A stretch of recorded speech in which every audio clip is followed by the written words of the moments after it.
Alright guys, this is Bro talking about the best Nintendo 64 games that run on a stock RetroPie 4.0 on a Raspberry Pi 3.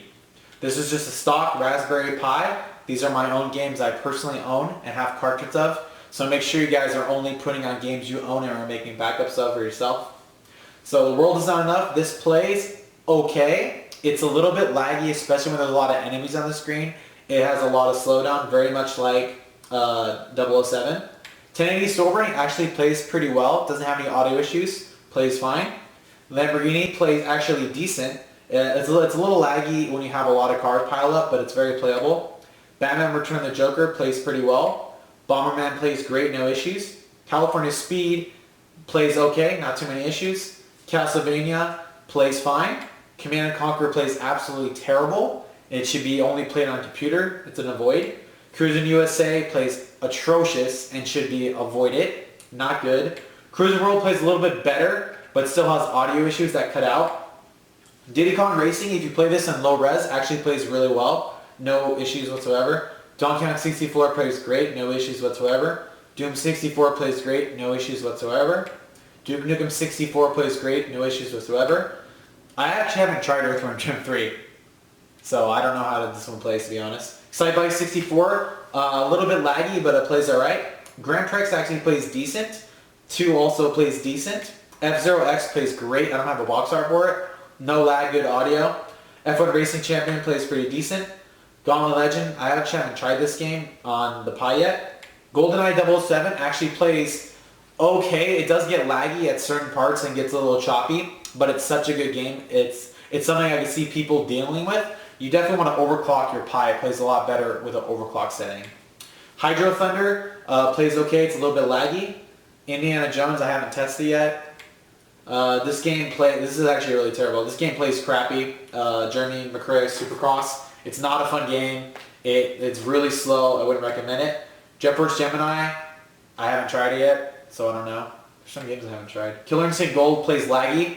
Definitely an avoid. Definitely needs an overclock to play better. Doesn't play well. Mario Golf plays just fine. Mario Kart 64 plays just fine. No issues whatsoever. Mario Party crashes after about an hour or two of gameplay, which is really disappointing. Mario Party 3 crashes, correct? We haven't done too much testing with the other ones on the Pi yet, but it plays pretty fine. Like the mini games everything plays fine, but the game crashing after a few hours is really disappointing. When you're an hour in with your friends and the game crashes out.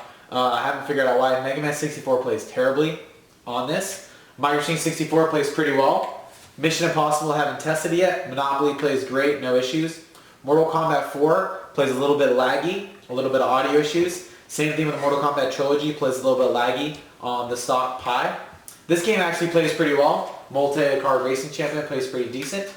NBA Hang Time, I haven't tested yet. NBA Jam, haven't tested it. Nightmare Creatures, haven't tested it. Off-Road Challenge plays terrible. Avoid this. It runs really slow. It's not fun to play. Avoid this game. Paper Mario, I haven't tested it, but I'm sure it runs just fine.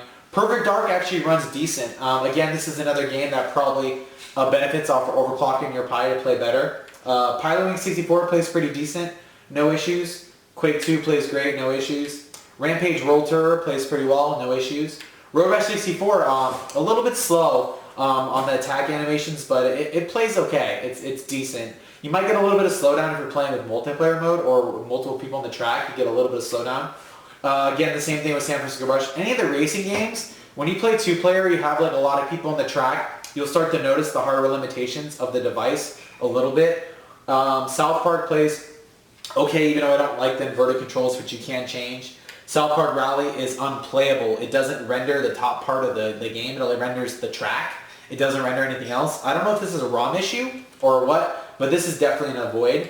Spider-Man crashes. I don't know what the deal is again with this game, but the different ROMs I've got on the first level, about a minute or two, it literally hard bricks the ROM. I'm having this issue. I had this issue on my Pi 2 and my Pi 3.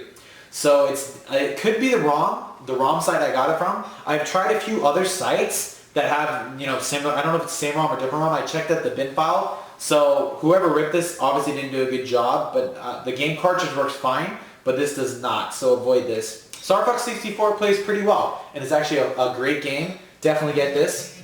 Shadow of the Empire, I haven't tested yet.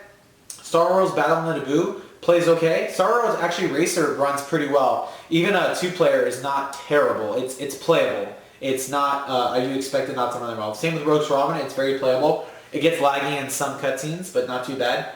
Starcraft 64 is another game better played on computer. I would just avoid it over here. Mario Bros. 64 runs perfectly on this system. Perfect game, no complaints, I haven't had any issues with it. Smash Brothers also is really good. It actually runs pretty well. But this is another game that would definitely benefit from overclocking. All the Zelda games work pretty well. The cutscenes can be a little bit on the slow side on occasion. You might get a little audio hiccup here and there. But the gameplay itself is pretty good. And I really have to stop hitting the back button. I apologize. Both Zelda games run great. Tom Clancy Rainbow Six I showed earlier runs like crap. Very hard to play. Avoid. Tony Hawk Pro Skater 2 plays great. Same with Pro Skater 3. Plays great. Single player works. The audio is great. No issues. Turok 2, even though I hate the controls, actually plays pretty decently. Decently enough. I haven't had a chance Turok 3 yet, so I don't know. Turok Dinosaur Hunter 1 plays okay for a shooter game. Vigilante actually plays fine as a racing game. Wave Race has audio issues. Plays a little bit laggy. It's semi-playable, but not really. It doesn't play at full speeds. I would avoid. Wayne Gretzky Husky, I haven't tested this one yet. Wheel of Fortune actually plays great, but I really think the computer's a cheater. It's really hard. And Worms Armageddon plays just fine. And Warzone plays okay. Not bad, very playable. And that's our current game selection. I need to buy more games. So there's only a few games to avoid, but I would say probably about 80% plus of the games run just fine on the Nintendo 64. If you guys have any comment questions or any games you'd like me to test, feel free to leave a comment in the comment below. Make sure to like and share the video, and I'll see you guys next time.